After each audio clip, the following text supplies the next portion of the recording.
Hi, my name is Tamika Green. I am a Maryland Realtor. Hi, I'm Anita Flack Cologne, and I'm the CEO of Financial Compass, and I'm a financial coach.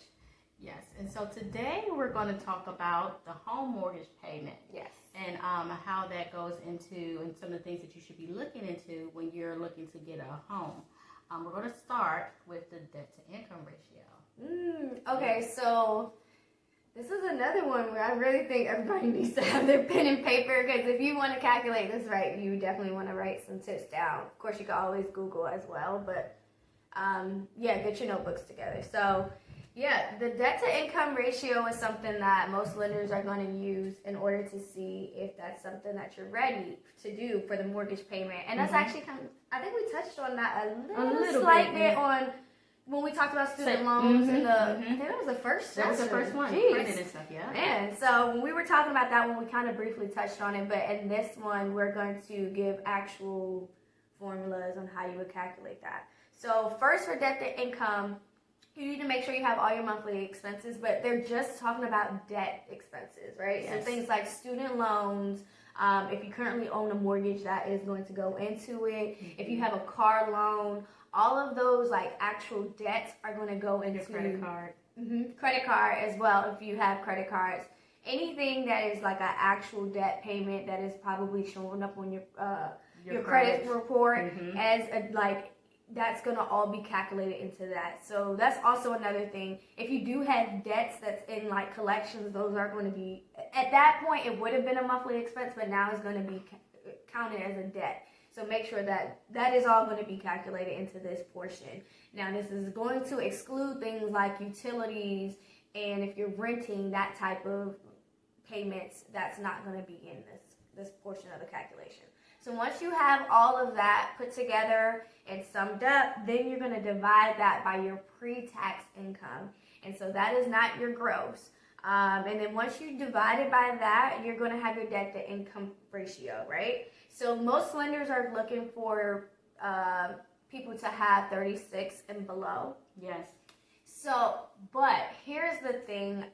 Even though this is how mortgage lenders calculate this, it's not necessarily like the best for you personally to show if this is a representation of like whether I'm going to be buried or not with this mortgage, you know? So I would say just be cautious, because when you're calculating this, it doesn't include all of those things that you're going to have, like utilities and stuff. So, exactly. And it doesn't have your new mortgage in there. So if you really want to see what maybe your debt to income might be, like put what your mortgage loan would be, and the second time around, and add that in there, and then you'll see what you'll come out looking like. So I think one of the main reasons that lenders use this, they use it as a determining factor of whether or not you are going to default on your mortgage payments. And statistics show that when you're overwhelmed with that, you're more likely to default on loans and stuff like that. So that is one of the reasons why they use this debt to income ratio formula. And it counts just as much as credit. I know we talked about credit in the first episode. So it counts just as much as credit when it comes to determining how much you pay. And not only that, the more debt you have, the less you qualify for. So you definitely want to make sure that you, because they're going to think that you have so much debt already that the mortgage is going to make you overwhelmed. You know? So it's going to try to give you an amount that you would fall in a range where they would feel comfortable with you having. So that's a big thing. But like I said, you want to make sure you have 36 or under. So if you are already trying to calculate it before you even go in, like you can start thinking about what some debts that you need to start knocking off. And I will say that this is where they use like your credit report. Like that's where they're getting this information from there. Report. So use your credit report to make sure that you're probably doing the most similar calculation that they would have. Absolutely, yes. Yeah. And you can, and even in addition to you being able to calculate yourself, you can go online and Google it. And most banks have, especially in their mortgage section, they will have a little formula or something like that, little page you can like input your stuff, spit out stuff for you in case you're not really too good on doing the calculations yourself. Yeah. So that definitely. But it's up to you at that point to make sure that you're accurate in everything. You're accurate in adding in what you need to, because sometimes those calculators, they can just be a little misleading. Like, you know, like they don't, because they might not spell it all out for you. It's just like some of them leave it. They leave it up to you to understand what goes in the fields, and so if you don't necessarily understand what goes in the fields, then it doesn't benefit you to do it. Definitely, if you look at your credit report, that's where they're gonna pull this information and just literally sum up maybe, and don't sum up like your monthly payments. You need to be summing up your total loan amount, whatever that is on that, and that shows in your credit report. So just be. When you're, the best thing would be to print it out and go line by line, and then just have an Excel or a calculator next to you and be punching it in as you go to make sure that you're actually at where you want to be. Absolutely, yeah. So some of the things that go into your mortgage payments, we're talking about mortgage payments. Yeah. So your mortgage payment essentially it consists of a couple things. It's your principal and interest, and then there's your escrow that goes in. Now, keep in mind that you don't necessarily have to put certain things in. So what's escrow? Okay, let me backtrack a little bit. Your escrow is an account where they use your lender uses to make payments on your insurance and your property taxes. So when you are signing up for a mortgage and you're getting closer to closing, your lender is going to ask you what insurance company you're going with. And they're going to use that to determine, you'll already have the monthly payment that you're going to be making. They're going to use that number and they're going to put that in there. They're going to factor it out per month as well as your property taxes. Your property taxes will vary depending on what county you're in. And so then they'll factor that out. Usually there's 2 draws on your property taxes from your escrow. They do it in 6-month increments. And so they'll factor all that in. They'll do a calculation. They'll say, this is how much you pay per month. So the money that's just going into your escrow is going to be the money that's going to be used for your property taxes and your insurance payments. Your HOA does not go into your escrow. That's something that you pay separately if you have HOA. And then you have your principal and interest. Now, your interest, and that is due totally with your loan and your mortgage. So however much you're paying you pay for your house, say it was a $200,000 house, and you break that down to either 30-year, 20-year, 15-year mortgage or whatever the case may be, that money is going to be that interest on that loan and the principal for the amount that you have to pay. And so that portion of that is going to go into there. And so when you first get your loan, you're paying back mostly interest. So you'll see that you're going to have a higher portion, and usually most mortgage statements will break it out. They'll have a section. They have an amortized schedule. Yes. That you'll get when I got it. You get it before, like almost right before I was about to go to closing. They gave me Bank of America gave me a whole package of for the next 30 years. This is the whole breakdown of what money is going to your principal and interest. Yes, and then certain things it'll get recalculated. So I think it's once a year. They will recalculate everything. Yes, because your property taxes may go up, they may go down. They're likely to go up. They very seldom do they go down. And so that also causes your escrow to fluctuate. Usually it doesn't fluctuate that often. Most of the time it's pretty steadily the same amount, but that is going to be determined on those type of things. And so if your property taxes go up or your insurance goes up, and you have to pay attention to that. And so those are 2 separate things. Right? Your insurance is your home insurance in case something happens to your home. It's damage, it's fire, anything happens. That's your home insurance. The property taxes is what you're paying to your county. Right. Yeah. So the mortgage you'll have, because it's a lot of information, so I want to break it down.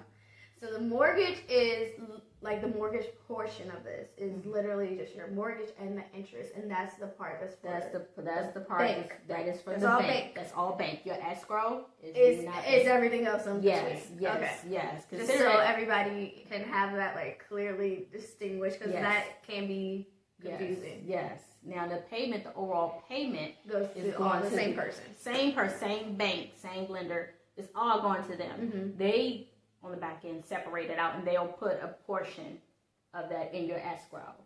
But you're only paying directly the principal and interest to your bank. The bank is taking the money out of your escrow, and they're paying your property tax and your insurance payment. So basically, the escrow is, to make it simple, right? It's like a savings account. It's like a savings account or a checking account that your mortgage company has for you. Absolutely. For like housing expenses. Yes. Okay. Yes. That's like a nice way, I think, to dumb it down for like, not saying you guys are dumb out there, but to like make it simple, to make it simple way to understand. Because yes, that can be. It's like an account. Yeah. It's complicated to understand. So it's like a housing savings account that is managed by your bank. Absolutely. Your mortgage. Absolutely. lender. And you do want to keep up on it because your insurance can sometimes go up. And even though they may send you a letter or something in the mail, you may not pay it any attention, but it will go. If it goes up, that impacts your mortgage because your overall payment is going to change because your escrow needs more money in it. Okay. To make sure that you can cover those payments. If you have more money in it than was needed at the end, you can get that money back. And they when? Like at the end of the year? At the end of the year. Okay. At the end of the year, after they paid all your property taxes and your insurance. Is that something you have to request? No, you don't have to request. They'll let you know. Just like they will send you a letter saying, hey, we've analyzed and we've determined that you're going to have a shortage in your escrow of such amount of dollars. And as a result, you're going to be paying more to cover that. Do they have a time? I'm sorry. Do they have a time frame? Wait, because now I'm really interested in this. Do they have a time frame of when they? And this would be good for you guys who are homeowners. Do they have a time frame for when they need to tell you this? Because if my budget is set for one amount, and they're like, hey, surprise! Now you got to start paying more money. Is it like effective immediately? No. Okay. No. They're not going to send you a notice in September and say, starting next month. No. Surprise. Wait, what? No, that doesn't happen like that. They will give you at least 6 months because they're doing, they'll give you advance notice. That's reasonable. 6 months. Yes. No, it doesn't Okay. just happen like, oh, next month, by the way, you're going to be paying extra money. And then usually it's not a lot of money that you're paying. It's maybe $5 or $10. Mine has gone up maybe in like $3 increments here and there. Okay. It's not. Okay. It's not. It's like $20. I'm just saying $100 you want to get no. Well, it Okay. depends because some people live in these really expensive counties and they have to pay PG. Yes, and you're probably they may be going up too in PG. The property taxes may be going up. You guys make sure you vote because that's going to be on there. Yeah, it is on there. I on my personal page, I definitely was telling all my friends who I know is homeowners, please vote against this. Even if you're not homeowners, please. It's going to affect you sooner or later. Absolutely. So you make sure that you vote. Yeah. So digressive, but that's okay. So sorry, but no, that's a real thing because I is. think it goes into like I mean, she was my realtor, so I will say because she gave me like a lot of good information like this, I knew ahead of time, and we're gonna talk about coming up very soon, like how to calculate your mortgage payment. But the real thing is like make sure that you budget in like that you're gonna get these influxes, and that's price why it's so important because if you are right at the you are already living where your max if your budget, house broke already going into it, you are in for a whirlwind. So don't do it to yourself. Yes. Like I know that when you look at like, of course, when you're going on these house tours and what you want is way bigger than what your budget might tell you can afford. So don't get in over your head. Absolutely. And that's one of the things I always tell my clients. I told you that too. I was please don't hit your max. I encourage people not to because you want to take into consideration how you want to live your life. Things happen, whether or not you want to, and we're kind of getting ahead of ourselves, but whether or not you plan to have a family, whether you like to go out to eat, you want to factor all those things in. So even though you may be pre-qualified for a certain amount of money, you don't want to hit that max. No, you want to stay well below that max so that you can live comfortably in your house. Because remember too, right? They're calculating what you could afford based on your debt to income ratio, which doesn't include all your bills. It does not take. Yeah, so it just takes into consideration. They would be maxing you out, really. If you do take what their max is allowing you to go buy a house for, so don't. It doesn't take into. And I will say, a lot of realtors won't do that. So because their commission is based off of the sale price, sale price. So get you a realtor who's gonna set you up for success. By the way, that's what I'm here for. Absolutely. Yeah, because not everybody will tell you that. Yeah, I know, but I always take pride in trying to help people, and one of the things that I want to do is set people up for success. And I tell everybody that I work with, my goal is to get you in a house and keep you there. Yeah. You know, I don't want you to get there and you're struggling and your house becomes a burden to you. Yeah. And that's one of the reasons why we're talking about this. And you're absolutely right. They do not take into consideration the utilities that fluctuate depending on the season. They don't take into consideration whether or not you have childcare expenses or whether or not you even want to start a family. And childcare, trust me, I know I have 3. Is very expensive. So if you have a child in general, that is a really big expense that comes. It's daycare. There's food, extra food, additional clothes, just activities. It's so many. There are a whole bill, and that they don't even put that in. No, they don't put that in. You will be. That's like looking at her expenses and my expenses and comparing them together, and they're not going to be the same. Not at all. So that's when think you about have that, to especially do for you guys with your kids. own homework. Absolutely, and say, okay, you know, they now will encourage you before you get a house not to take out any loans. But hey, if your car is on the last leg, and you know you say, okay, I'm waiting until after I get a house to purchase a new car. Now you're going to have afford it. Exactly. So you definitely want to keep those things in mind as you go forward and you're looking at that, because those are things that your lender is not looking to. Yeah. They just care about, honestly, I mean, of course, the whole reason of looking to the debt to income ratio is to make sure you don't default. But they don't care if you living on your last leg with your car and X, Y, and Z. They don't care about that long. They just care about this one. So they don't care if your kids got food. They just like, pay me. So that is very true. You know, but you know, sometimes I will say that you have lenders and stuff, and if you guys ever find, once you got in the house and you have problems with maintaining your mortgage or stuff, contact your lender first and see if you can try to work it out. There are programs and counseling courses that will help you, but the goal is to not get there. And one of the ways that you don't get there is by making sure that you stay well below. So even if, like, for example, if you qualify for $350,000, right? If you can find a house at the low 3, get the low 3. If you can find something at 2, get the 2. Even if you have to fix it up, because they have different loan mortgage products that you can do that with, like the FHA 203K, and we talked about that when we talked about savings and down payment. Yeah. Even if you have to get something like that. Say that again, just in case they. Oh. The FHA. The FHA 203K loan. So even if you had to get a fixer-upper that was less than, you know, the 350, say 200, and you had to put some money into it, you can use that loan. You can get that kind of loan to be able to fix up your house. Now it helps you to have built-in equity, and then it also keeps you well below that mortgage price that you're trying not to go above and still get the house that you may want. You know, and one of the other things that you want to consider when you're going into a mortgage is, how long do you plan on keeping the house? Nowadays, everybody doesn't stay in the house forever. It might not be your forever home. It may not be your forever home. So, like, okay, what is the target? Like, is this your starter home? Yeah. Is this going to be your forever home? Do you plan on living in it for 10 to 15 years? Yeah. 5 years? What is the goal? Yeah. And then also, you know, as you talk about that, and you're talking about the goal or whatever the case may be, you want to look into, like, whether or not you plan on, like, if you're single, like, you know, you may be single right now, but you may want children, you know, at some point. You know, if this is just your starter home or whatever the case may be, and I know we just touched about that a few minutes ago, like, how soon you plan on having that family, you need to take that into consideration when you're looking for a mortgage. Yeah, there's, like, a lot of things. There's a whole lot of stuff that you really like, think about. Even just, like, if you are having a house that has HOA, think about that. Because that can go up too. Your HOA can go up too. Yeah. And you definitely want to be careful about that. So, yeah.